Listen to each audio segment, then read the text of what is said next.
आज का जो मेरा टॉपिक है यूजीसी नेट का है, सोशल वर्क का। और आप सभी लोगों ने प्रश्न देखा भी होगा फोबिया से संबंधित, है ना। तो फोबिया को दुर्भीत भी कहा जाता है। फोबिया कहिए या दुर्भीत भी कहिए, बात दोनों एक ही होता है। ठीक है, तो अगर क्वेश्चन में दुर्भीत कहीं लिखा हुआ मिल जाए तो भी आपको कंफ्यूज नहीं होना। फोबिया फोबिया ये तो फोबिया की उत्पत्ति ग्रीक भाषा से एक शब्द है फोबोस, उससे हुआ है। और इसका शाब्दिक अर्थ होता है अत्यधिक भय। इसका जो शाब्दिक अर्थ होता है वो अर्थ बनता है अत्यधिक भय का लेकर। तो ये थोड़ा सा पॉइंट टू पॉइंट आप इसको समझने की कोशिश करिएगा। फोबिया के कुछ प्रकार हैं। फोबिया के संबंध में अगर मैं आपसे बात करूं, एक मिनट, मैंने सही पूरा कंटेंट लिया है कि नहीं लिया है एक बार।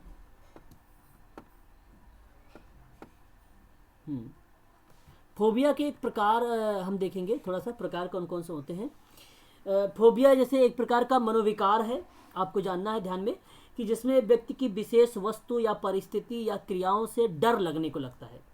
परिस्थितियां होती हैं, कुछ विशेष वस्तुएं होती हैं, कुछ क्रियाएं होती हैं, तो उससे जब डर लगता है तो उसे हम लोग बोलते हैं भाई या तो घबराहट हो रही है ऐसी कंडीशन पे, तो उसको हम लोग बोलते हैं दुर्भीत या फोबिया। तो एक इसका टाइप है एकलोफोबिया। एकलोफोबिया का मतलब होता है अंधेरे से भय। ठीक है, अंधेरे से भय, इसको आप थोड़ा सा ध्यान रखिएगा, ये भी एग्जाम में पूछा जाता है। और एक होता है जो है एल्गोफोबिया, दर्द का भय। दर्द से जो जिनको डर लगता है उसको बोलते हैं एग्लोफोबिया बोलते हैं।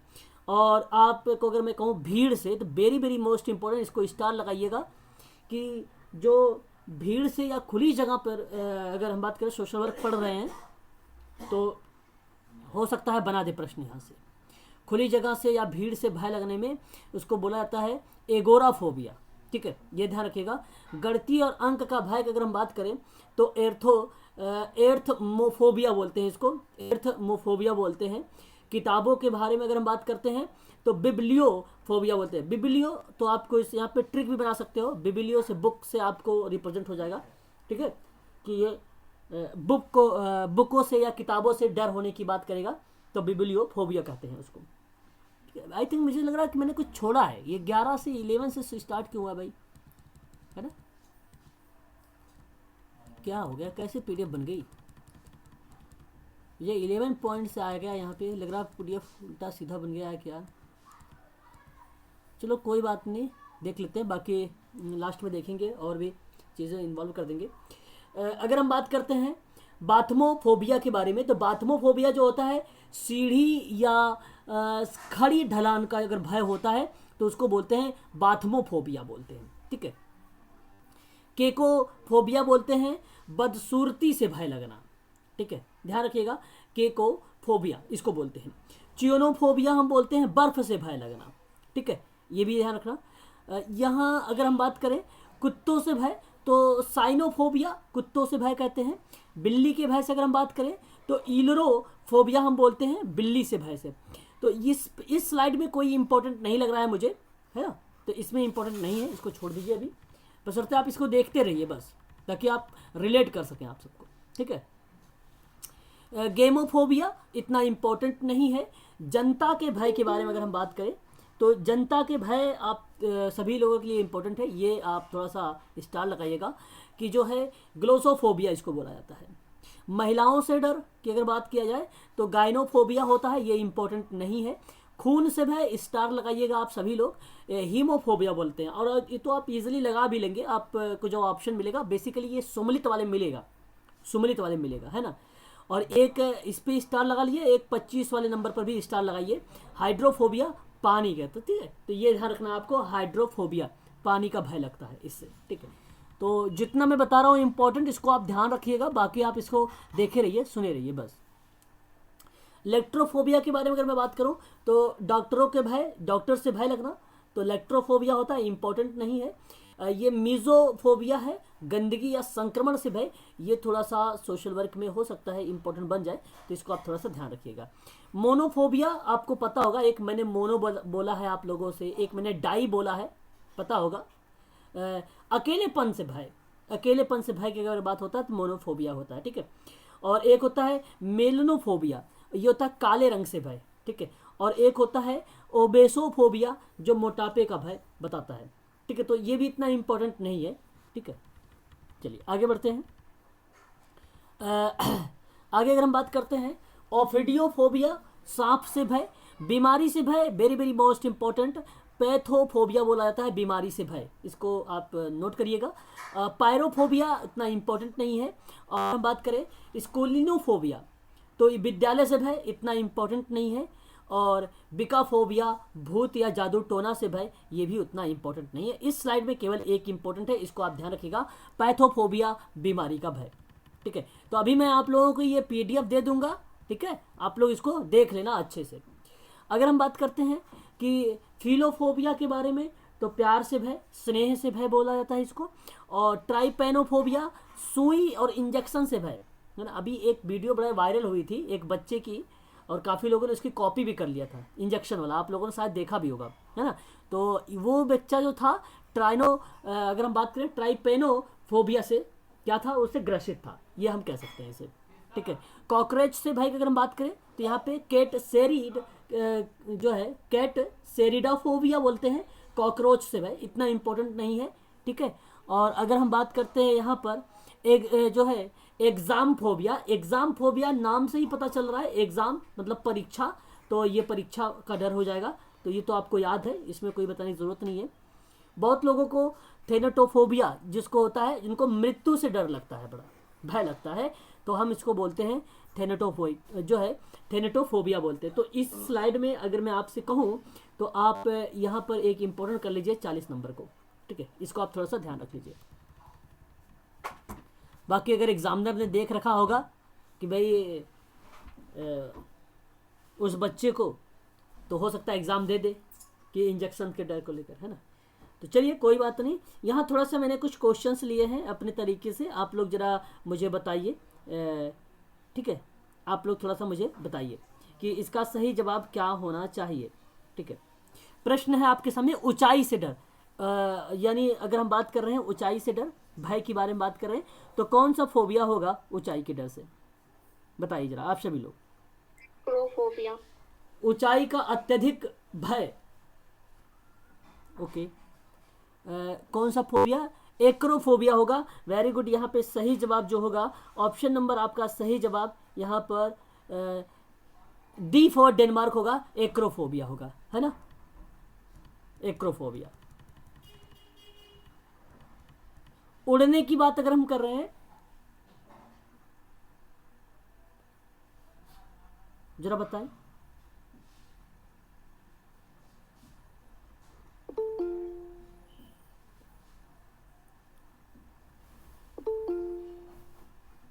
एक मिनट, फोबिया से संबंधित ये कुछ प्रश्न है, ठीक है, आपको बताने हैं। फोबिया से संबंधित कुछ टाइप के प्रकार बनाए गए हैं, क्वेश्चंस बनाए गए हैं जो आप लोगों को बताने हैं। ठीक है, अगर हम बात कर रहे हैं उड़ने का डर, उड़ने का डर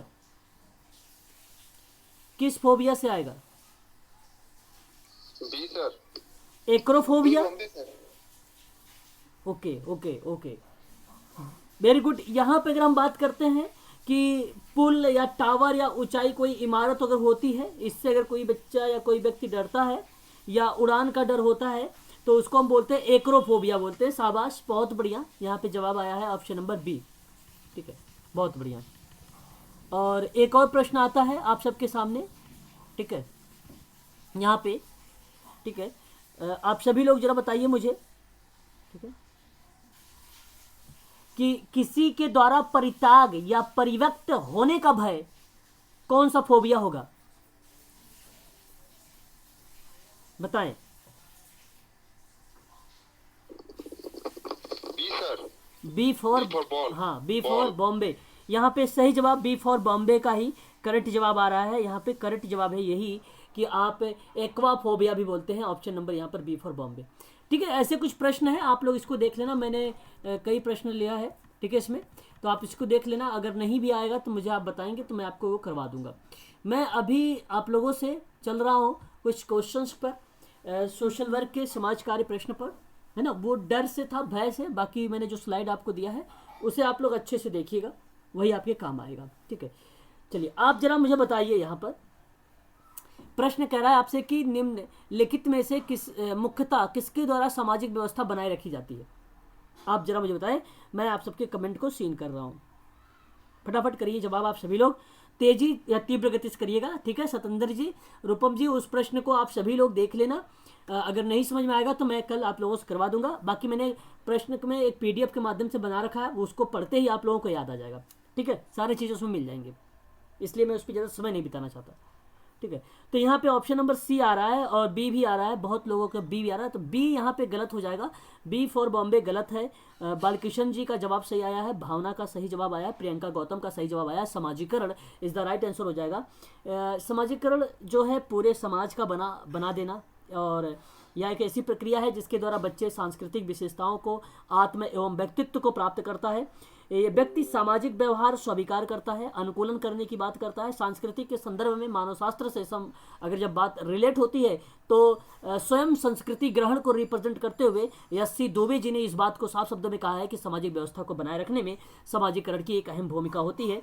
तो इसलिए ऑप्शन नंबर आपका जो होगा यहाँ पर करेक्ट जवाब हो जाएगा सी फॉर चेन्नई।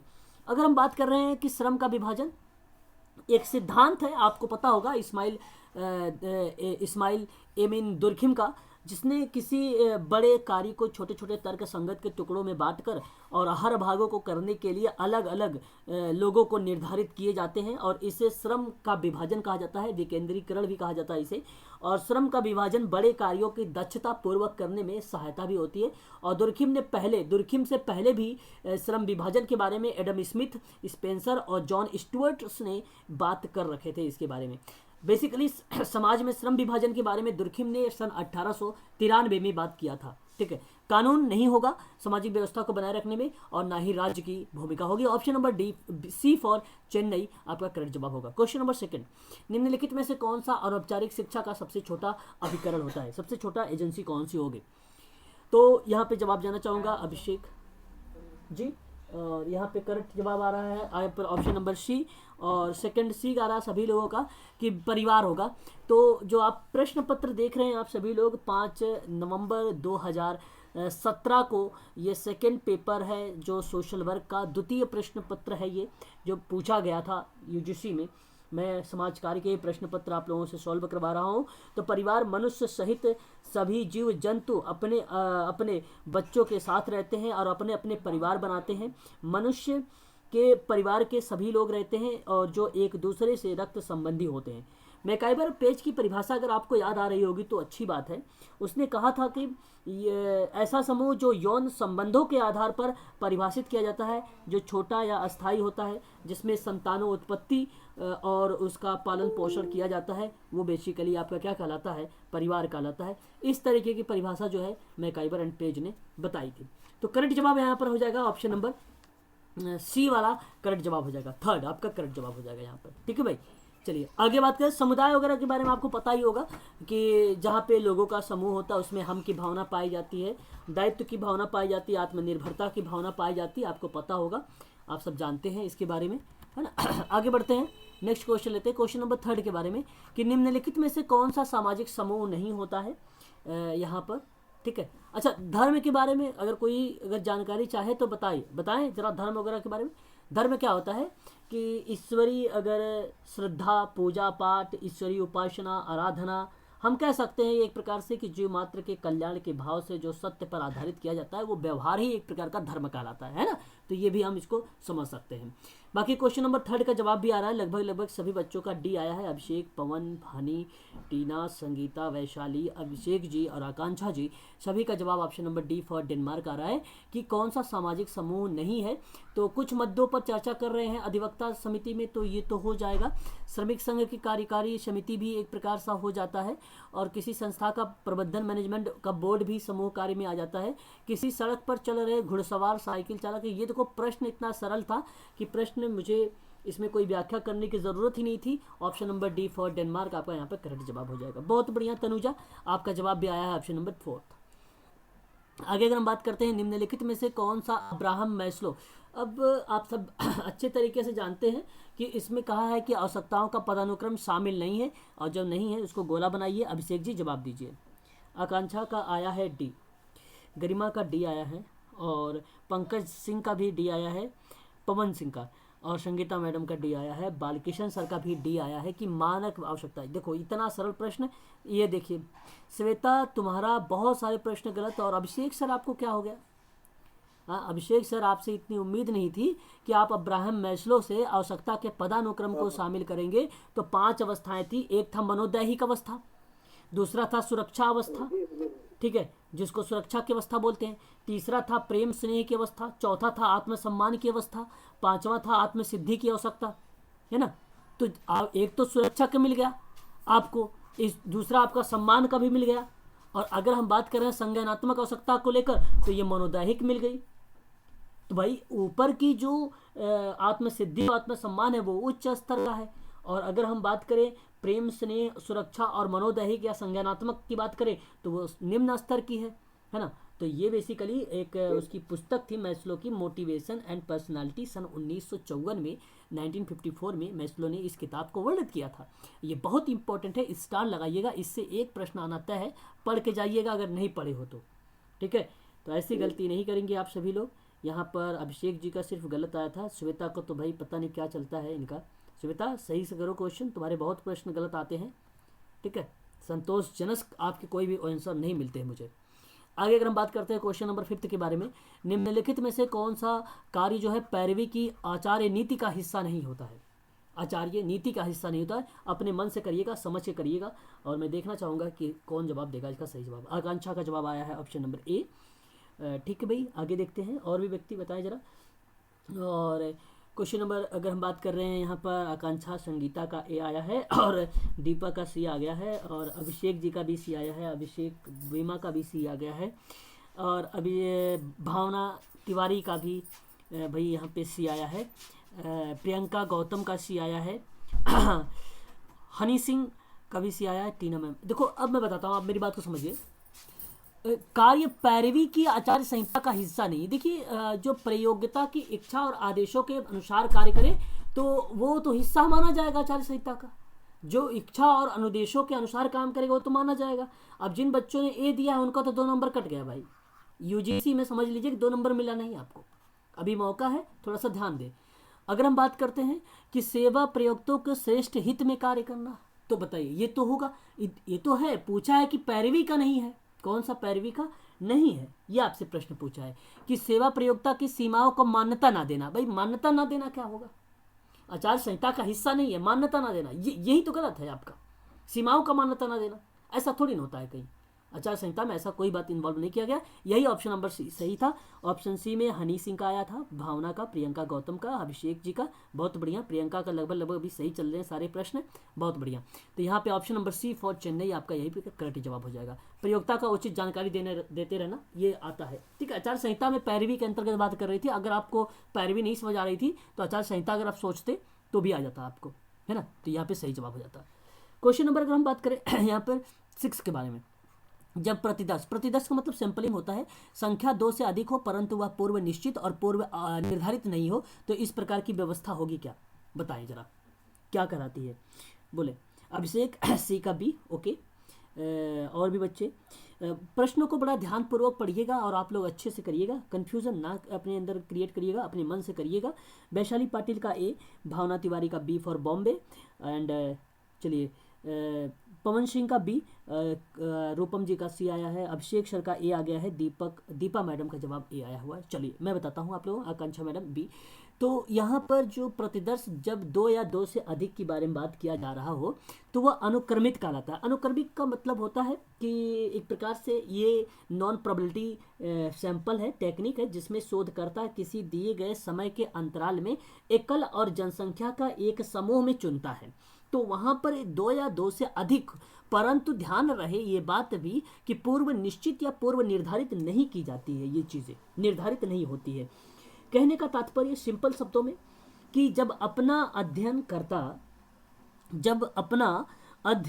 करता मान लीजिए परिणाम या विश्लेषण करता है तो वहाँ पे यदि आवश्यक हो तो जनसंख्या के पूरे समूह को चुन लेता है। तो निर्धारित तो हुआ नहीं, और जब निर्धारित नहीं हुआ तो वो अनुक्रमिक होता है। वो क्या होता है? अनुक्रमिक होता है। ये बात आप ध्यान रखेंगे। ऑप्शन नंबर ए फिर होगा। ऑप्शन बी की बात करें, जैसे बहुत बच्चे बी को भी, आकांक्षा वगैरह बी आ रही है, प्रियंका गौतम भी बी आ गई, तो मैं बताता हूँ ये बेसिकली क्लस्टर है। इसको हम बोलते हैं गुच्छ। तो इसका प्रयोग जब हम किसी सर इसको सांख्यिकी में एक बार करती इंग्लिश हैं, में दिखा दीजिए। इंग्लिश, ओके ओके, इंग्लिश का था। ये बेसिकली जो हम गुच्छ का प्रयोग करते हैं ना, तो ये एक सांख्यिकीय परिदृश्य में करते हैं। मुझे क्लस्टर को नाम हम क्या याद है करते ना हैं, थोड़े से। है ना, इसको हम करते हैं एक सांख्यिकी की परिदृश्य में करते हैं। तो यहाँ पर एक सजातीय रूप में होता है या तो ये एक विषम जातीय रूप में होता है। आपको मैंने बताया था, अगर याद होगा, आपने हॉस्पिटल में गए, ओलियोपैथिक के जो डॉक्टर थे, होम्योपैथिक के जो डॉक्टर थे, जो जो नॉर्मल वाले डॉक्टर होते हैं, है ना, तो आपने इन डॉक्टरों पर कर रहे हैं तो क्लस्टर बना दिए, ये क्लस्टर के रूप में कर रहे हैं, समूह के रूप में गए। यहाँ कहाँ हो रहा है आपसे बताइए, दो या दो से अधिक जो निर्धारित भी ना हो और निर्धारित किया भी ना जाए, वो कहाँ पे निश्चित हो रहा है।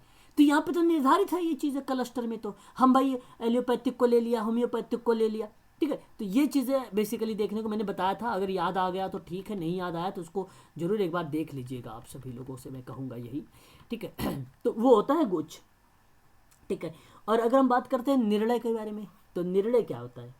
निर्णय एक नॉन प्रोबेबिलिटी सैंपल है ये भी, जहां शोधकर्ता इकाइयों के अपने मौजूद ज्ञान, अपने पेशेवर निर्णय के आधार पर नमूना लेने का जब चयन करता है तो वो होता है। यहाँ प्रश्न ही ऐसा है कि प्रतिदर्श जब दो या दो से अधिक हो, परंतु वहां पर कोई निश्चित ना हो, पूर्व निश्चित या परंतु यह पूर्व निश्चित या पूर्व निश्चित ही ना हो, मतलब हो भी और ना भी हो, कुछ भी कहा जा सकता है। ये तो आकाश जो है अनुक्रमिक होता है, निर्णय थोड़ी होगा। निर्णय में तो निश्चित हो जाएगा, थोड़ी ना वो चीज़ें होंगी।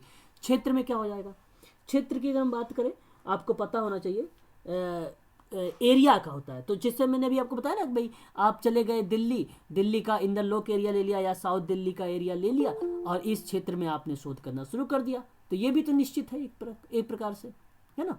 तो यहाँ पर option number C for option number A for America आपका करेक्ट जवाब हो जाएगा। जरा मुझे बताएं, आप लोग समझ में आया।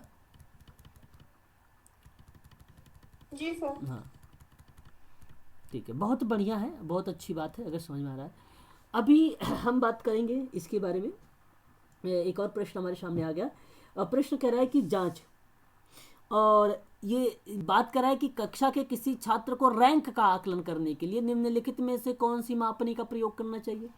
क्रम सूचक होगा, अंतराल मापनी होगा, कि नामित होगा, अनुपात होगा, क्या होगा बताइए।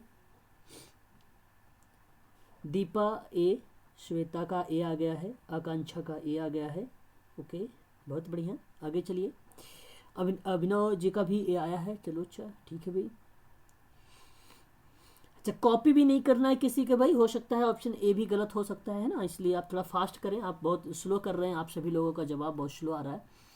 परंतु यहाँ पे अगर हम बात करें तो ऑप्शन नंबर ए की तरफ आप सभी लोग जा रहे हैं, ज़्यादा से ज़्यादा बच्चे, तो ऑप्शन ए ही सही जवाब है। यहाँ पर आपने नाम सुना स्टीवंस, भाई स्टीवंस का नाम सुना होगा, आपको पता होगा कि शब्द, अक्षर, निमोरी जो है नंबर के अगर अकॉर्डिंग बात करूँ, मैं न्यूमेरिकल के अकॉर्डिंग बात करूँ या प्रतीक की बात करूँ या रैंक की बात करता हूँ, तो किस में आता है, क्रम सूचक में आता है ना। तो वो ऑप्शन ए हो जाएगा।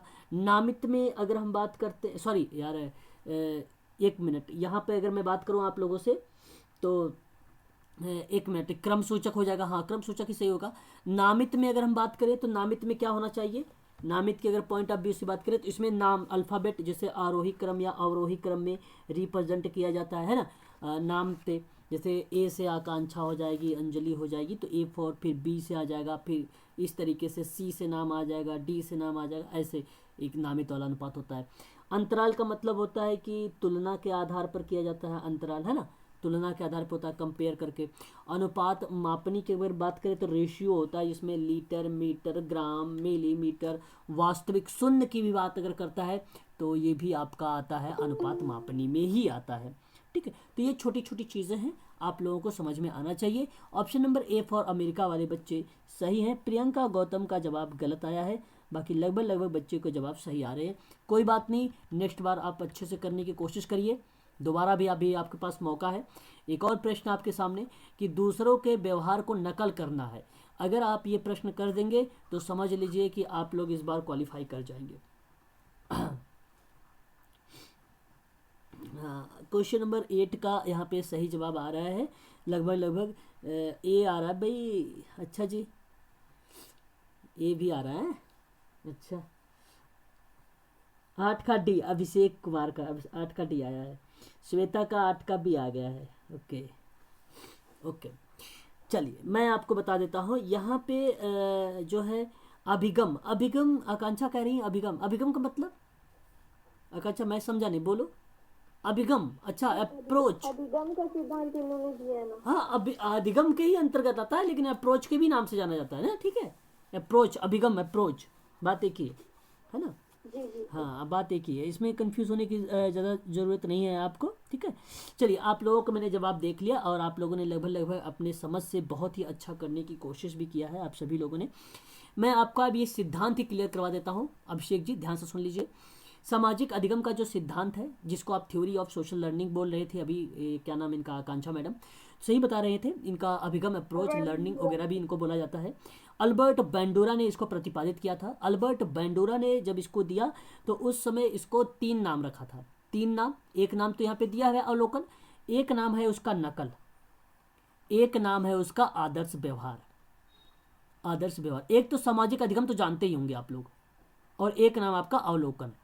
इतने तो नाम है इसके, है ना भाई। आप लोग भी अपने नाम अगर 2 रख सकते हो तो क्यों ना ये लोग भी नाम रखें अपना, तो ये लोग भी रख रहे हैं, ठीक है। तो यहाँ पर आपको इसमें अगर हम बात करें आदर्श व्यवहारों के प्रतिपादन के माध्यम से एक दूसरे से सीखते हैं, तो समाज के द्वारा जो स्वीकृत किए जाने वाला जो व्यवहार है अपनाया जाता है, और उसको एक प्रकार से व्यवहार को नकारना, जैसे अगर वर्जित व्यवहार को नकारना ही सामाजिक अभिगम कहलाता है, या आप इसे अभिगम के पॉइंट ऑफ व्यू से समझ भी सकते हैं। तो सामाजिक अभिगम का जो सिद्धांत है वो व्यवहारवाद और संज्ञानात्मक अधिगम के सिद्धांतों के बीच में एक योजक कड़ी के रूप में जाना जाता है, और यही कारण है कि इसमें, इस सिद्धांत में 3 शब्दों को संयोजित किया गया। एक था ध्यान, एक था स्मृति, एक था आपका प्रेरणा। तो ये 3 शब्दों को, अटेंशन और आपका ध्यान का टेंशन हो जाएगा, मेमोरी स्मृति हो जाएगी, प्रेरणा का अगर हम बात करें तो मोटिवेशन हो जाएगा, है ना। तो इन 3 शब्दों का जो है बेसिकली प्रयोग में लाया गया था अल्बर्ट बैंडोरा ने। मानव व्यवहार को ही इसने जो है मानव व्यवहार के बारे में ही इसने इस नकल करने के, सीखने के बारे में अवलोकन का सिद्धांत दिया, और यही कारण है कि अल्बर्ट बैंडोरा को कहा जाता है मानव व्यवहार संज्ञानवादी। मानव व्यवहार संज्ञानवादी बोला जाता है अल्बर्ट बैंडोरा को। एक और बात ध्यान रखिए, इसका एक्सपेरिमेंटल बता देता हूँ, आपको शायद लंबे समय तक याद रहेगा फिर एक्सपेरिमेंटल के बारे में। आपने नाम सुना होगा, बैंडोरा ने जब एक बालक पर बेबी डॉल का प्रयोग किया था। बेबी डॉल आपको पता होगा, आप लोग जानते होंगे, गुड़िया जिसको बोलते हैं, बेबी डॉल। और इसका इसने प्रयोग किया, और बैंडोरा ने एक बालक को 3 तरह की मूवी दिखाई। कितने तरह की दिखाई मूवी? 3 तरह की मूवी दिखाई थी। तो उसमें सामाजिक व्यवहार को दर्शाया गया था। उस बच्चे में क्या दिखाया गया था? सामाजिक व्यवहार को दर्शाया गया था, ठीक है। बात को ध्यान से समझिएगा। तो जो पहली मूवी दिखाई गई थी बेबी डॉल में, सामाजिक मूल्य पर आधारित थी। वो पहली मूवी किस पे थी? सामाजिक मूल्य पर आधारित थी। तो जैसे बच्चा देखा, और बालक बेबी डॉल पर भी सामाजिक व्यवहार को दर्शाया, तो इसलिए एक व्यवहार तो ये हो गया। दूसरी मूवी थी, वो मूवी थी प्रेम पर आधारित थी, प्रेम पर, स्नेह पर आधारित थी, जिसे देखकर बालक डॉल से स्नेह करने लगा, प्रेम करने लगा, ठीक है। तो ये दूसरी टाइप की मूवी रही। और तीसरी टाइप में अगर मैं बात करूं आप लोगों से, तो तीसरी मूवी में हिंसात्मक थी, वायलेंट दिखाया गया था, ठीक है। उस मूवी में दृश्य जो दिखाया गया था वायलेंट वाला था। तो जिसे देखकर बालक गुड़िया को क्या किया? गर्दन को मरोड़ दिया, ठीक है, या तोड़ दिया, ऐसे समझ लीजिए। गर्दन को क्या कर दिया? तोड़ दिया। तो ये 3 टाइप की मूवी दिखाई दी। अब इससे हमें ये पता चला कि जब बैंडोरा ने निष्कर्ष निकाला कि भाई बच्चे जो होते हैं, छोटे बच्चों को यह पता नहीं था कि उनको क्या सीखना चाहिए, क्या नहीं सीखना चाहिए। इसलिए बच्चों ने क्या किया, वहाँ पे सामने हमेशा आदर्श व्यवहार का प्रतिमान जो है प्रस्तुत किया। जो जैसा देखा वो वैसा नकल करके बता दिया। जो जैसा, मतलब जो जिसमें देखा सामाजिक मूल्य, तो समाज जैसा बिहेवियर करने लगा। जिसमें देखा बच्चे की भाई बॉल जो है, डॉल को जो है उसकी गर्दन को तोड़ दिया गया, तो वो गर्दन को तोड़ दिया अगले बंदे ने, ठीक है। किसी ने स्नेह कर रहा था तो उसने स्नेह के बारे में दिखाया, प्रेम के बारे में दिखाया। तो ये एक आइडियल एक मॉडल है, इसके बारे में अल्बर्ट बैंडोरा ने यहाँ पर बताया था। ध्यान रखिएगा, अल्बर्ट बैंडोरा के 4 उपाय भी दिए गए थे। अल्बर्ट बैंडोरा ने 4 उपाय के बारे में ध्यान, अवधारणा और पुनः प्रस्तुतिकरण और पुनर्बलन, ये 4 शब्दों के इसने प्रयोग किया था। लेकिन पुनर्बलन के बारे में अगर बेसिकली नाम आए तो आप ध्यान रखिएगा ओसीटी कंडीशन की थ्योरी जो बीएफ स्किनर का था। बाकी सीएच हल का सिद्धांत आप लोग ध्यान रखिएगा, पुनर्बलन का सिद्धांत में उसका नाम आया था, ठीक है। लेकिन यहाँ पे अगर 4 उपाय जिसे सामाजिक अधिगम सिखाना है तो पुनर्बलन यहाँ पर सहारा लिया था इसने, ठीक है, अल्बर्ट बेंडूरा ने, ठीक है। तो ये चीज़ें आप लोगों को थोड़ा सा ध्यान रखना। कारक इसके मोटिवेशन है, सेल्फ कंट्रोल है, और इसका स्वयं विवेक हो जाएगा, स्वयं निर्णयन हो जाएगा, स्वयं अनुक्रिया हो जाएगी। तो ऐसी कुछ चीज़ें भी इसके बारे में प्रयोग में लाया गया था, ठीक है। तो आप समझ गए होंगे आप लोग। अब आगे बढ़ें, बताइए ज़रा। थोड़ा सा यहाँ पर मैंने बताया है, बहुत सारे शब्दों को यूज़ किया है, अगर आप समझे हैं अच्छे से हाँ तो आप कर लेंगे। अब अवलोकन का बेंडूरा ही है, हाँ ठीक है श्वेता, ठीक है। तो जेबी वॉटसन का अगर हम बात करें तो जेबी वॉटसन बेसिकली व्यवहार में आता है, आप लोगों को पता होना चाहिए। इवान पैट्रिक पावलोव के बारे में बात अगर हम करें तो शास्त्रीय अनुबंधन का सिद्धांत है, 1904 में आया था। ओसीटी थ्योरी के अगर हम बारे में बात करें, सक्रिय अनुबंधन का सिद्धांत जिसको आप ऑपरेंट कंडीशनिंग थ्योरी बोलते हैं, 1938 में आया था। किसी किसी बुकों में 1900 जो है 13 भी मिल जाता है। और ये आता है सक्रिय अनुबंधन का सिद्धांत बीएफ स्किनर का, ठीक है। तो ये चीज़ें थी। चलिए अच्छा, आगे हम थोड़ा सा तीव्र गति से करेंगे हम सभी क्वेश्चंस।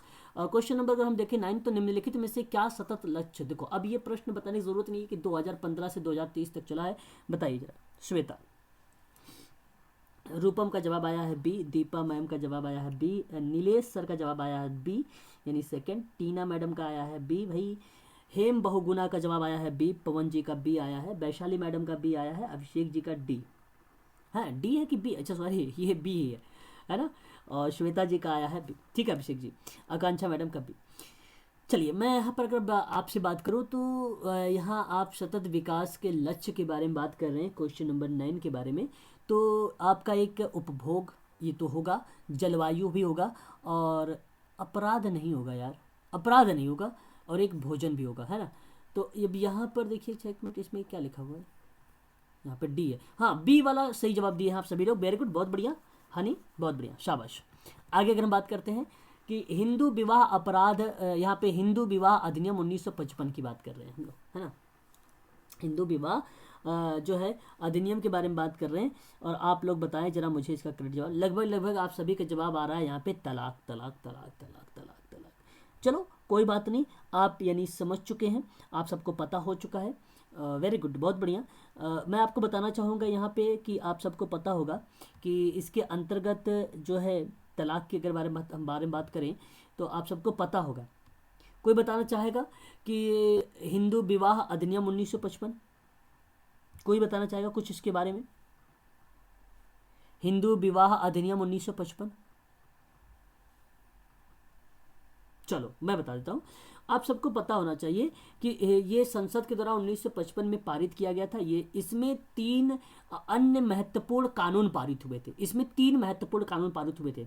एक था हिंदू उत्तराधिकार अधिनियम, तो बहुत बच्चे कहेंगे यार एक तो ये हो जाएगा, ठीक है, मेरी बात को समझिएगा, एक तो ये था। दूसरा इसका जो था हिंदू एडॉप्शन और भरण पोषण अधिनियम था 1956 वाला, तो बहुत बच्चे कहेंगे भाई दत्तक ग्रहण वाला हो जाएगा, है ना, यही था ना, बोलिए। एक तो हिंदू उत्तराधिकार अधिनियम 1955 का था, और हिंदू एडॉप्शन एंड भरण पोषण अधिनियम 1956 का था, और हिंदू अल्पसंख्यक और अभिभावक अधिनियम के बारे में बात करें तो वो भी 1956 का था। लेकिन एक विशिष्टता के बारे में बात करता है यहाँ पर, तो एक विशिष्टता के बारे में अगर हम बात करें तो सही जवाब आप सबको बता देता हूँ मैं कि हिंदू विवाह अधिनियम 1955 में जो तलाक शब्द आपने यहाँ पे बताया है कि विवाह जो पहले एक पवित्र और अटूट बंधन था, इसलिए इस अधिनियम के अंतर्गत ऐसा नहीं रह गया है कि विविध विचारकों ने अपने विचार को यहाँ पे प्रस्तुत किया है और बताया भी है कि इसको न्यायिक पृथक्करण के आधार पर न्यायालय से प्राप्त करने के बारे में चर्चा किया है इसके बारे में। तो हिंदू स्त्री पुरुष जो है दूसरे हिंदू स्त्री पुरुष से विवाह कर सकता है, चाहे वह किसी भी जाति का हो, ये बात भी एक प्रकार की विशिष्टता है उसकी। और एक विवाहित तय करना ये भी इसकी है एक बात। न्यायिक पृथक्करण को ही अगर मैं लिखता न्यायिक पृथक्करण तो शायद आप लोग समझ जाते कि यार ये तो है ही है। न्यायिक पृथक्करण, विवाह विच्छेद, तलाक, ये बात एक ही है, अलग नहीं है। विवाह शून्यता के डिग्री की घोषणा की व्यवस्था भी इसी अधिनियम में की गई है, हिंदू विवाह अधिनियम 1955 में। Option number C for Chennai यानी थर्ड वाला करेक्ट जवाब होगा यहाँ पर। तो ये 3 बातें जो मैंने बताया है इसको ध्यान से सुन लीजिए दोबारा से। एक तो हिंदू पुरुष स्त्री जो है दूसरे हिंदू पुरुष स्त्री से विवाह कर सकता है, चाहे किसी भी जाति का हो, ये हो गया। एक विवाहित तय करना, ये भी इसमें रहेगा। द्विविवाह करेगा तो उसको दंडनीय माना जाएगा, है ना, ये अमान्य माना जाएगा, वो वैलिड नहीं माना जाएगा, ये बात है। और एक न्यायिक पृथक्करण, चाहे उसे विवाह विच्छेद कहिए, चाहे उसे तलाक कहिए, विवाह शून्यता कहिए, इसकी भी घोषणा उसने करता है, ठीक है। तो ये चीज़ें आप लोगों को ध्यान रखना होगा, ठीक है। चल आगे बढ़ते हैं। क्वेश्चन नंबर अगर हम बात जी इसमें सर जो एक बताना था एक बात जी याद सर, जैसे तलाक शब्द का उपयोग जो है ना सर, इस अधिनियम की धारा 13 के अंतर्गत किया गया है सर। हाँ तो हाँ ये याद रख हाँ धारा अगर हम बात करें यहाँ पे, जैसे इन्होंने कहा कि धारा 13 के अंतर्गत कहा गया है, तो इसमें जैसे पागलपन या धर्म परिवर्तन या सत्संग या कुष्ठ रोग, न्यायिक पृथक्करण, ये सारी चीज़ें, दंपत्य अधिकार प्रदान करना या विवाह विच्छेद प्राप्त करने की बात धारा नंबर 13 में ही था, ठीक है। वेरी गुड, बहुत बढ़िया, नहीं सर, शाबाश। ओनली सर केवल तलाक शब्द है सर 13 में, केवल तलाक। नहीं नहीं नहीं नहीं, तलाक नहीं, आपको बता दो 13 के अनुसार सत्संग, धर्म परिवर्तन, पागलपन, 3 वर्ष कुष्ठ रोग, रजित रोग, ये सारी चीज़ें आपको मिलेगी, देखना एक बार। जी जी हाँ आपको सारा मिलेगा, नहीं मिलेगा तो आप बताना, मैं आपको PDF सेंड कर दूंगा, है सारी चीज़ें हैं, है ना। केवल तलाक ही नहीं है, और भी चीज़ें उसमें जोड़ी है, और भी चीज़ें हैं उसमें। सर इसमें एक चीज पूछना था, जैसे जी। ये प्रश्न कहता है कि हिंदू विवाह अधिनियम 1955 की निम्नलिखित में से कौन सी एक विशिष्टता है, हाँ विशिष्टता तलाक। है पूछ रहा है सर। ये तो हम तो नहीं है में जा रहे थे और तब शायद तलाक को कह रहे थे। नहीं नहीं नहीं, तो आप प्रश्न को समझे नहीं, मैं आपको समझाता हूँ। देखिए मैं प्रश्न आप समझे नहीं। प्रश्न ये कहता है कि हिंदू विवाह के अधिनियम जो 1955 है उसके अंतर्गत कौन सी ऐसी विशिष्टता है। तो ऐसी विशिष्टता का मतलब ये हुआ कि कौन कौन से ऐसे परिवर्तन किए गए हैं जो इस समय लागू हैं या जो इस टाइम चल रहे हैं 2017 से, मतलब 2017 के प्रश्न है, उस समय उस पॉइंट ऑफ व्यू से उसने अपने माइंड में कॉन्सेप्ट ये बनाया। तो हाँ उसने जब कॉन्सेप्ट बनाया तो उसमें बेसिकली उसकी विशिष्टता बताई गई है कि भाई एक तो ये है कि हिंदू स्त्री या पुरुष हो तो हिंदू और स्त्री पुरुष से शादी करेगा, दूसरा ये है कि एक विवाह करेगा वो, तीसरा ये है कि न्यायिक पृथक्करण भी इसमें है, तलाक वगैरह के बारे में भी बात इसमें की गई है, ठीक है। तो तलाक उत्तराधिकार की थोड़ी ना बात किया गया है इसमें, ना ही चिकित्सक गर्भपात के बारे में बात किया गया, नहीं दत्त। वैसे तो अगर मैं बात करूँ चिकित्सक गर्भपात कहाँ से होगा भैया, ये तो हिंदू विवाह के बारे में बात हो रहा है, कहाँ वो उसके बारे में बात, फिर तो आप कहोगे टर्मिनेशन ऑफ प्रेगनेंसी जो है ये अलग लो है, इसका इससे मतलब ही नहीं है कुछ भी। हाँ तो इसलिए अगर आप नहीं वाला भी करते ना तो ये तीनों नहीं आते उत्तराधिकार के बारे में। अच्छा अगर मैंने अभी आपसे बोला कि भाई एक हिंदू उत्तराधिकार अधिनियम 1955 है, तो हाँ मानते हैं भाई ठीक है वो है, लेकिन उसके अंतर्गत उसमें भी कुछ अलग अलग बातें हैं। हिंदू अल्पसंख्यक, इसमें 3 अन्य महत्वपूर्ण कानून है, वो कानून है। अगर आप सोच रहे हैं उत्तराधिकार वाला क्यों ना जोड़ दूं, तो वो कानून को क्यों जोड़ रहे हो आप। इसकी विशिष्टता के बारे में बात करिए, वो उत्तराधिकार वाले बच्चे ने लगाया होगा, बहुत सारे बच्चों ने इस प्रश्न को गलत किया होगा, मुझे जहां तक उम्मीद है। आपको तलाक करना पड़ेगा, तलाक यहाँ पर इंपॉर्टेंट है, इसको आप ध्यान रखिए, विशिष्टता के बारे में बात करता है। आज आप जान लीजिए ये कि हिंदू विवाह अधिनियम 1955 तलाक भी बारे में बोलता है, धारा नंबर 13 में। अभी अभिषेक जी ने शादी इस बात को बताया है मुझे, ठीक है। आप सबको भी पता होगा, है ना, जानकारी भी आप सभी को हो गई होगी। तो क्लियर हो गया सर, आप बताइए जरा, फिर मैं आगे बढ़ूँ। अगर कुछ और पूछना तो पूछिए, बताएं। हाँ सर क्लियर हो गया, थोड़ा इसमें कंफ्यूजन था क्वेश्चन को लेकर, पूरा समझ में आ गया। चलो बहुत बढ़िया है, बहुत अच्छी बात है, कंफर्म कर लेना, है ना, बहुत सारी चीज़ें। नहीं तो क्लास होने के बाद भी आप उसको गूगल कर लेना, यूट्यूब कर लेना, लेकिन ज़रूर करना, क्योंकि इस समय आप सबके लिए बहुत ही पॉजिटिव चीज़ें चल रही हैं, समझ लीजिए। एग्ज़ाम अब कम समय है तो इसलिए आप लोगों को ध्यान रखना है। प्रश्न अगर हम 11 के बारे में बात करें, निम्नलिखित में से क्या डिजिटल अभिसरण कंजर्वेशन से संबंधित नहीं है। अच्छा प्रश्न है, बताएं आप सभी लोग। ये प्रश्न बहुत सरल है ना, आप सब कर भी लेंगे, मुझे जहां तक उम्मीद है ना। अगर हम बात करें यहाँ पर निम्नलिखित में से क्या डिजिटल, अच्छा जवाब भी आ रहा है, डी फॉर डेनमार्क, रूपम जी का आया, आकांक्षा, प्रियंका, पवन, टीना, भावना, वैशाली, अभिषेक, निखिल जो है, नीलेश्वर। तो यहाँ पे अगर हम बात करें क्वेश्चन नंबर 11 के बारे में कि क्या डिजिटल अभिसरण कंजर्वेशन नहीं है, तो सूचना तो है, बात तो ठीक है, दूरसंचार भी है, ठीक है, उपभोक्ता इलेक्ट्रॉनिक्स भी है, ठीक है, भाषा का अनुभव आपका डिजिटल अभिसरण कंजर्वेशन के संबंध में नहीं रहता है। भाषा एक्सपीरियंस ये आपका गलत हो जाएगा। यहाँ पर ऑप्शन नंबर डी लगभग यहाँ पे सभी बच्चों का सही जवाब आया है, किसी भी बच्चों का यहाँ पे गलत जवाब नहीं आया है। Option number D for Denmark correct जवाब है ऑप्शन। ठीक है।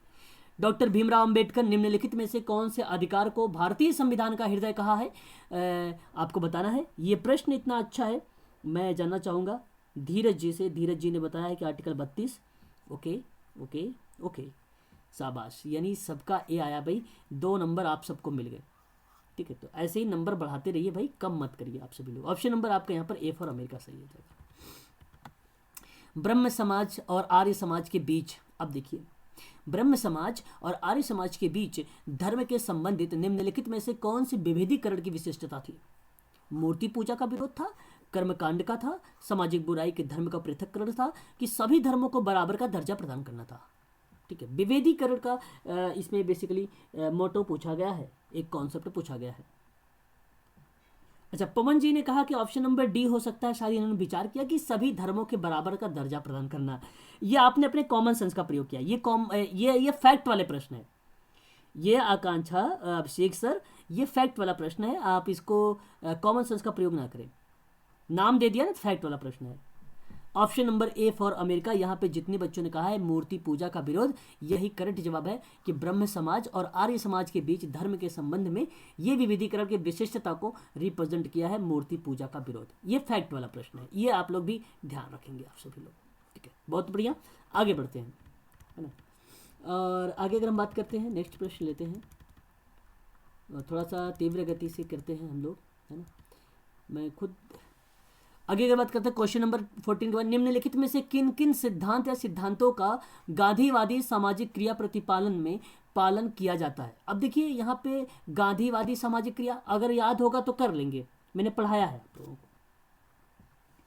यही उग्र, मैंने आपको बताया था ना, हिंसा अहिंसा को बढ़ावा देना था, हिंसा को खत्म करना था, इस तरीके के सामाजिक क्रिया का सिद्धांत नहीं था? एक बिट्रो का था, गांधी जी का था, आर सिंह का था, याद नहीं आ रहा, भूल गए?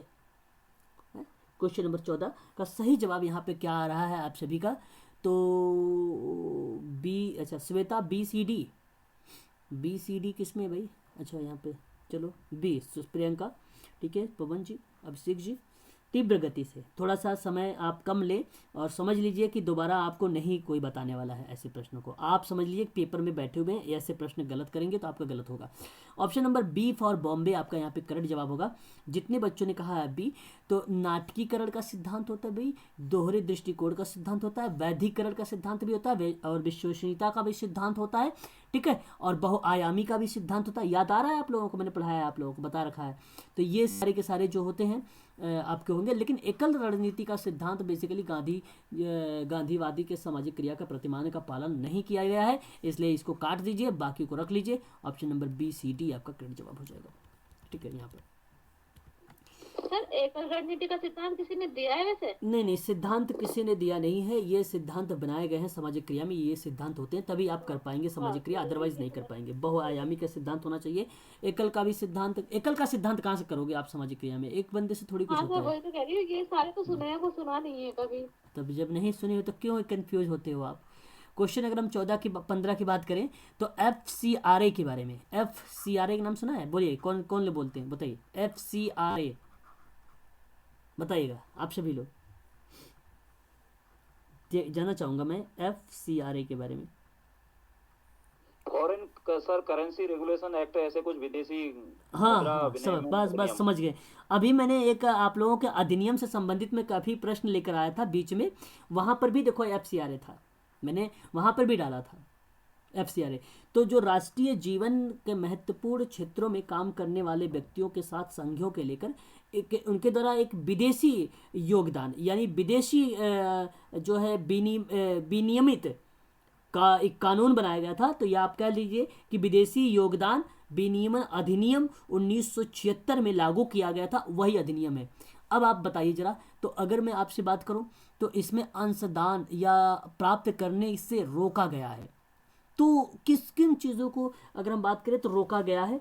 तो अगर हम बात करें तो एक तो किसी नियम के कर्मचारी, ठीक है, यहाँ पर तो देखिए, यहाँ पर इसके अंतर्गत निम्नलिखित में से किसी विदेशी अंशदान प्राप्त करने से रोका गया, विदेशी लोगों को रोका गया।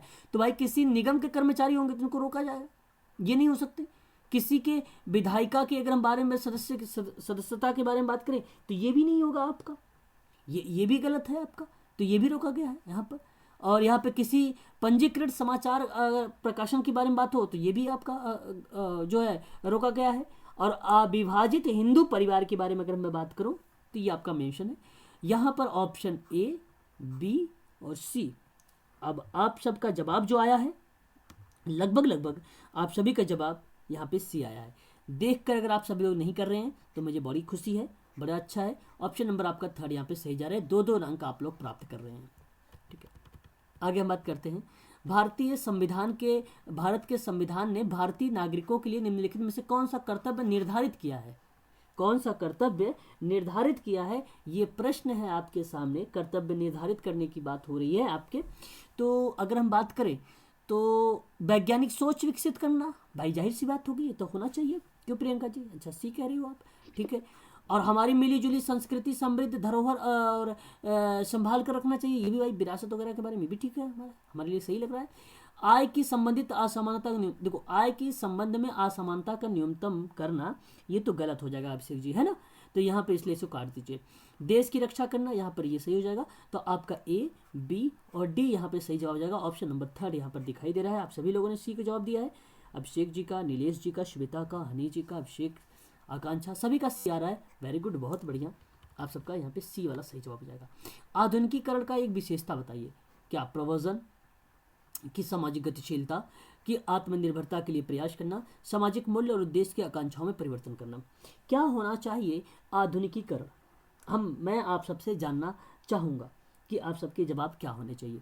कभी कभी मैंने कहा ना कि प्रश्नों को पॉजिटिव देखना है, प्रियंका गौतम, प्रश्नों को पॉजिटिव देखना है। अब आधुनिकीकरण क्या हो सकता है? सामाजिक डायनेमिक, देखो सोशल डायनेमिक, आत्मनिर्भरता का प्रयास करना और सामाजिक मूल्य और उद्देश्य और आकांक्षाओं में परिवर्तन करना। बताइए जरा, इन तीनों से बढ़िया या अच्छा, बेटर नहीं लग रहा है फोर्थ वाला? और जब फोर्थ लग रहा है तो इसलिए फोर्थ को लगा दीजिए, है। तो कुछ प्रश्नों पर आपने कॉमन सेंस का भी प्रयोग करना है। यहाँ पर भी सभी बच्चों के सही आए हैं, इसलिए सभी को मिलेंगे 2 अंक। ठीक है भाई, यही नंबर आप सबके काम आने वाले हैं, है ना। चलिए आगे बढ़ते हैं। और अब यहाँ पे हम बात करेंगे सामाजिक समूह कार्य का सिद्धांत। अब देखो, ग्रुप में अगर एचबी ट्रैकर पता होगा तो फिर तो कर लोगे आप लोग एचबी ट्रैकर के बारे में, है ना। तो इसमें सिद्धांत कौन सा है एचबी ट्रैकर में? एचबी ट्रैकर का सिद्धांत कौन कौन सा है अगर पता होगा तो कर लेंगे। कॉमन सेंस का प्रयोग और लगाइए प्रश्न, मैंने करवा रखा है। सोशल ग्रुप पर प्रैक्टिस एंड प्रिंसिपल की किताब लिखी हुई थी ट्रैकर की, उसमें दिया हुआ है 10 सिद्धांत थे। वैशाली का जवाब आ गया डी, टीना का भी आया है डी, पवन जी का भी डी आ गया है। ओके, क्वेश्चन नंबर 18 का सही जवाब आ रहा है आप सभी का लगभग डी डी डी डी की तरफ आ रहा है।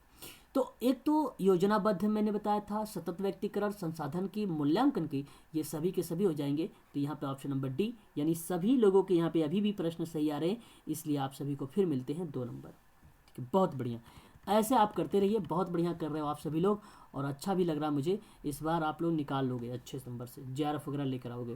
क्वेश्चन नंबर अगर हम 19 के बारे में बात करें, मजदूर संघ की न्याय, देखो एक मैंने अभी आज बोला भी था, नासिता का सिद्धांत याद है किसी को? मैंने बता रहा था, न्याय संहिता बता रहा था, उसका सिद्धांत किसके द्वारा दिया गया था? अगर याद नहीं है तो ठीक, कोई बात नहीं। तो हाँ, तो NK लोखड़े थे, BP वाडिया थे, MK गांधी थे और GL नंदा थे। ये 4 जवाब आप देख रहे हैं। अगर हम बात करें यहाँ पे नारायण मेघा लोखड़े के बारे में, ये बेसिकली आपने नाम सुना होगा ट्रेड यूनियन, जो ट्रेड यूनियन आंदोलन था ना, ट्रेड यूनियन आंदोलन वाला, उसके ये जनक कहे जाते हैं। जनक कौन होता है? Trade union. अब देखो ये कितना इंपॉर्टेंट चीज़ बताया आपको, नोट करना चाहिए आपको ना, नोट नहीं कर रहे हो, देख रहे हो स्क्रीन। तो भारत के ट्रेड यूनियन के आंदोलन के जनक कौन रहे हैं, ये ध्यान रखिएगा, ये इंपॉर्टेंट हो सकता है पूछा जाए, तो आप नोट करिए, नारायण मेघाजी लोखड़े। अगर हम बात करें BP वाडिया के बारे में, ये BP वाडिया वही हैं जो बहनम पेस्टोनोजी वाडिया के नाम से जाने जाते हैं। ये एक भारतीय इन्होंने थियोसॉफिकल सोसाइटी नहीं आप कहेंगे, आप यहाँ पे ये कह लीजिए कि थियोसोफिटिक्स, ठीक है, एक श्रमिक कार्यकर्ता था। आप इसको छोड़ दीजिए, आप इतना याद रख लीजिए कि श्रमिक कार्यकर्ता कौन थे, ये BP वाडिया थे, बस इतना याद रख लीजिए, भारत के श्रमिक कार्यकर्ता थे। और एम के गांधी, आपको पता होगा महात्मा गांधी जी के बारे में, यही इन्होंने बोला, इसका सिद्धांत दिया है। और जी एल नंदा, गुलजारी लाल नंदा, सत्येंद्र जी नहीं है, चले गए, सत्येंद्र जी चले गए लग रहा है भाई। चलो, तो गुलजारी लाल नंदा का नाम सुना होगा आप लोगों ने कि प्रधानमंत्री कार्यकाल का पद पर इन्होंने 2 बार काम किए हैं। 1964 में भी एक बार आए थे और एक बार 1960 नहीं सॉरी एक बार आए थे 1966 में, एक बार आए थे 1964 में आए थे। इनको भारत रत्न भी दिया गया है, पता है आप लोगों को? भारत रत्न इनको मिला है, नोट करिएगा। हालांकि अपने एग्जाम में नहीं आएगा, लेकिन आपने जानकारी के लिए याद रखना चाहिए, भारत रत्न इनको मिला है 1997 में। ठीक है, याद रखिएगा। कम समय के लिए हुए, लेकिन हुए हैं ये गुलजारी लाल नंदा। आगे हम बात करते हैं, किसने प्रधानमंत्री काल के दौरान दूसरे राष्ट्रीय श्रम आयोग का गठन किया गया था?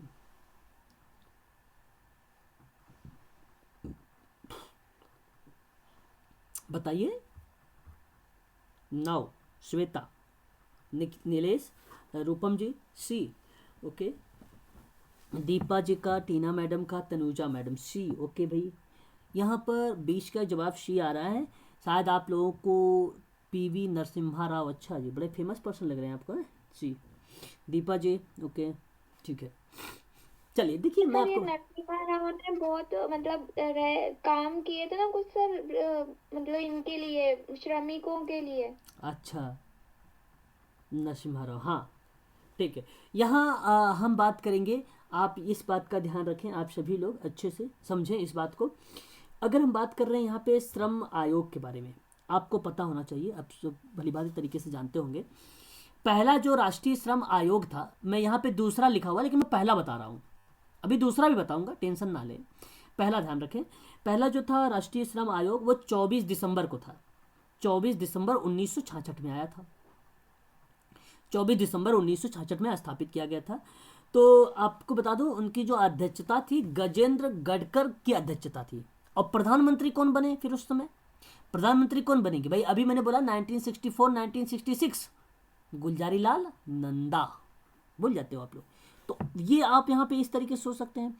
ये पहली रिपोर्ट जो 1969 में प्रस्तुत की गई थी, ये इसका उद्देश्य था मजदूरों और श्रमिक विधानों के लेकर थी, ये था, ये चीज़ें, ठीक है, ये आपको ध्यान रखना होगा, ठीक है, ये थे। और अगर हम बात करते हैं दूसरी रिपोर्ट के बारे में, तो आपने नाम सुना होगा 15 अक्टूबर 1999 में, 15 अक्टूबर 1999 की बात कर रहा हूँ, 1999 में श्रम पर एक राष्ट्रीय आयोग, जिसे रविंद्र वर्मा की अध्यक्षता में इसको किया गया था। अब अगर हम कह दिए, अब अगर मैंने आपसे बोल दिया कि 1999 में, तो आप सोच लीजिए, थोड़ा कॉमन सेंस का प्रयोग लगा लीजिए कि इस समय प्रधानमंत्री कौन रहे होंगे, तो क्या अटल बिहारी वाजपेयी नहीं रहे होंगे? और यही थे, इनको रिपोर्ट जो है सौंपी गई थी। ऑप्शन नंबर आपका ए फॉर अमेरिका ही आपका करेक्ट जवाब है। अगर आपको वर्ष याद होता तो आप इजीली करिए, ये प्रथम वाला था, ये सेकंड वाला था, ये आप ध्यान रखेंगे, ठीक है। तो दोनों आयोग के बारे में मैंने बता दिया, हो सकता है इस बार पूछ ले आपसे पहला वाला, इस बार दूसरा दिया था। सर कितने टोटल आयोग तो बहुत हैं, लेकिन इसमें अगर हम बात करें कि राष्ट्रीय श्रम आयोग को लेकर, जिसको एनसीएल या जो भारतीय वैधानिक निकाय के रूप में, जो देश के रूप में बनाए गए थे श्रम को लेकर, कानूनों को लेकर, वो 2 ही टाइप के बनाए गए थे, जिसमें रिपोर्ट जारी की गई थी, ठीक है। पहली रिपोर्ट थी, दूसरी रिपोर्ट थी, है ना। बाकी मानवा जो सूचकांक है वो 12-13 है, उसको 14 लगभग है, समथिंग आई थिंक। आप लोग उसे जरूर देखिएगा, एग्जैक्ट याद नहीं आ रहा है कितना, लेकिन 12+ है, 12+ है सूचकांक उसके। आगे हम बात करते हैं, निम्नलिखित में से किसके अध्ययन के लिए भागीदारी अवलोकन सबसे उपयुक्त होगा?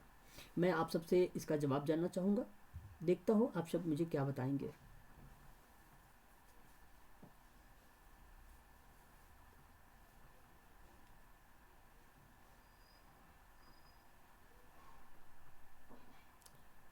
आपका जवाब भी आ रहा है, ऑप्शन नंबर बी सी की तरफ आ रहा है भी, है ना। तो अगर मैं बात कर रहा हूँ आप लोगों से, तो यहाँ पर अगर क्वेश्चन नंबर 21, तो आप ध्यान से देखिए, एक तो आपका जनजातीय संस्कृति होगी, भागीदारी अवलोकन के लिए सबसे उपयुक्त होगा भाई, ठीक है। और एक आपका होगा राष्ट्रीय संस्कृति नहीं होगी भाई, यहाँ पर बी को काटिए, आप लोग बी को काट दीजिए, है ना, इस वाले ऑप्शन को बी को काटिए। और नृजातीय अध्ययन ये होगा, वैश्वीकरण ये।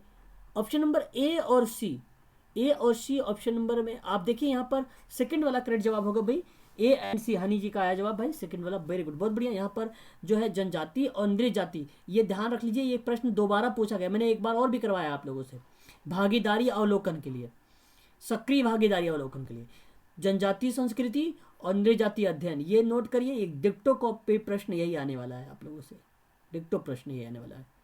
रॉबर्ट रेडफील्ड की किताब का नाम बता। अच्छा, यहाँ पे किताब नहीं पूछा है, यहाँ पर पूछा है कि छोटे समुदाय। अच्छा, किताब का नाम भी दे दिया है ना, छोटे समुदाय है ना इसी किताब।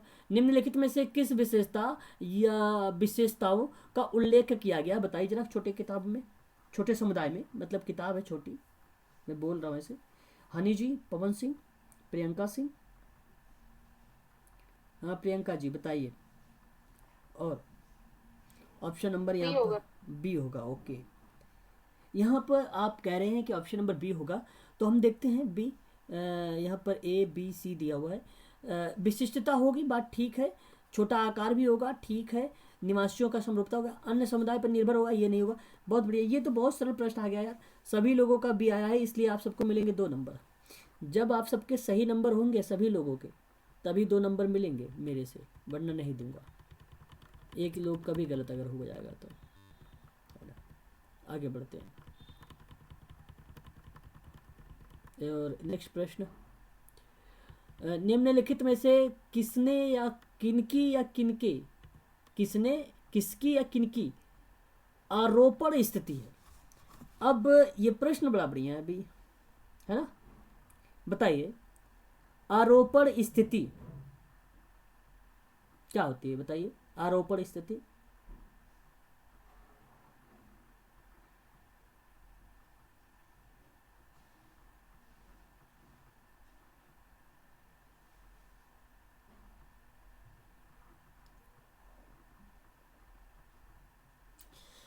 तो यहाँ पर आप सबके जवाब भी आ रहे हैं मेरे पास कि ऑप्शन नंबर आरोपण स्थिति में यहाँ पर व्यवसाय नहीं होगा। आरोपण स्थिति में लिंग की अगर हम बात करें या जाति की बात करें, धर्म की बात करें, ये आपका होगा। तो यहाँ पर सही जवाब आपका बी और सी और डी होगा। ऑप्शन नंबर 3 में दिया हुआ है, ऑप्शन नंबर 3 में दिया गया है, और 3 में दिया गया है। काफ़ी बच्चों का यहाँ पे जवाब सही आया है। रूपम मैडम आपका गलत आ गया, ठीक है, ठीक है, तो इसका खास कर ध्यान से करें। ऑप्शन नंबर यहाँ पे 3 जो होगा सही जवाब होगा इसका, ठीक है। आगे हम बात करते हैं, निम्नलिखित में से क्या एक समुदाय। क्या होती है? आरोपण स्थिति एक प्रकार की अगर हम बात करें तो ऐसी चीज़ों में जहाँ पे समानता वगैरह के बारे में बात किया जा रहा है, और जहाँ आप एक सिंपल शब्दों में ये कह लीजिए कि किसी परिपेक्ष या किसी दृष्टिकोण आरोपण का मतलब तो आरोपित, मतलब एक तरह से बोले तो थोपना, मतलब अब व्यवसाय तो कोई चॉइस नहीं होती ना सर, वो तो आप आरोपित ही हुआ। नहीं, एक मिनट, इंग्लिश, हाँ इंग्लिश देखिए। आरोपण का मतलब, एक मिनट बताइए आप लोग इंग्लिश में क्या होगा इसका। सर आरोपित मतलब हम नहीं कर सकते हैं, ओके, जो हमें मिलती है पहले से ही। आरोपित हमारा का बस नहीं मतलब तो होता। चॉइस होना होगा ना सर, कि आप हाँ हाँ, व्यवसाय हम खुद चूज कर सकते हैं, लेकिन ये जो टेंडर है ये हमें ऊपर पहले से ही मिलते हैं, स्टार्टिंग से ही। देखिए यहाँ अगर हम बात हमारा करें बस नहीं होता। तो यहाँ पे श्रेय की स्थिति बताई जा रही है। श्रेय की स्थिति का मतलब ये हुआ कि ऐसा बताया गया है कि इसमें कास्ट आना चाहिए, क्योंकि देखिए प्रोफेशन भी हम चेंज कर सकते हैं, जेंडर भी चेंज हो जाता है आजकल, हाँ, और धर्म भी, भी चेंज होता है, हम धर्म भी बदल सकते हैं। सिर्फ जाति ऐसा है कि जो स्थायी समूह है और जिसे बदला नहीं जा सकता, उसमें पैदा होकर उसे प्राप्त किया जा सकता है। हाँ शाबाश, ठीक। जैसे इन्होंने बताया भी, ये बढ़िया था, ये अच्छा था कि सामाजिक स्थिति के संदर्भ में जो अनैच्छिक रूप से ग्रहण किया जाए, है ना, जो अनैच्छिक रूप से ग्रहण किया जाए, ऐसी स्थिति को बताता है, ना तो व्यक्ति द्वारा अर्जित की जाती है। मतलब यहाँ पे बनावटी चीज़, जैसे इन्होंने बताया, बहुत बढ़िया स्टेटमेंट दिया, कास्ट, जेंडर, रिलीजन, यही करेक्ट होगा, ठीक है, यही आरोपण होगा। समझ गए? क्या नाम है आपका? मैं नाम नहीं जानते, कौन बोल रहे थे? चलिए अच्छा, भावना, अच्छा जी। चलिए आगे हम बात करते हैं। निम्नलिखित में से क्या एक समुदाय में लोगों की भागीदारी प्राप्त करने की पद्धति या पद्धतियां होती हैं? क्वेश्चन नंबर 24 है, इसका सही जवाब क्या होना चाहिए?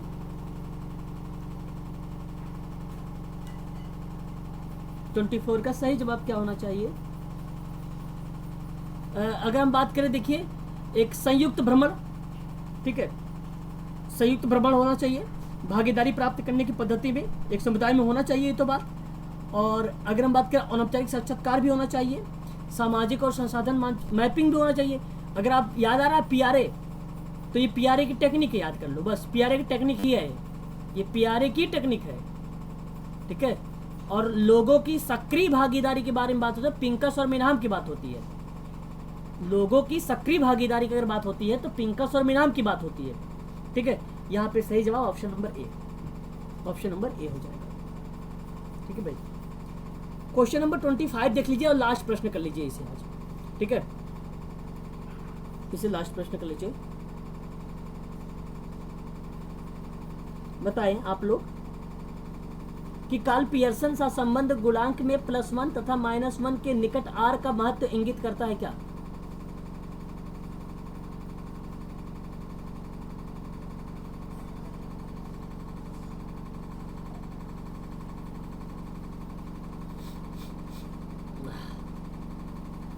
देखिए, अच्छा, +1 -1 r इंगित कर रहा है, ऑप्शन नंबर सी बता रहे हैं सभी लोग, सी वाला डी, कि अधिक डिग्री का सकारात्मक और नकारात्मक संबंध। समझ गए हो फिर तो आप, बहुत बढ़िया, यही सही है। केवल होता तो +1 होता है, क्योंकि दोनों प्रश्न में दिया हुआ ना, इसलिए यही होगा, ऑप्शन नंबर आपका 3rd वाला करेक्ट जवाब होगा, ठीक है। इतना ही आज रखिए, इसके आगे हम लोग कल करेंगे। कल MPPSC वाली क्लास जो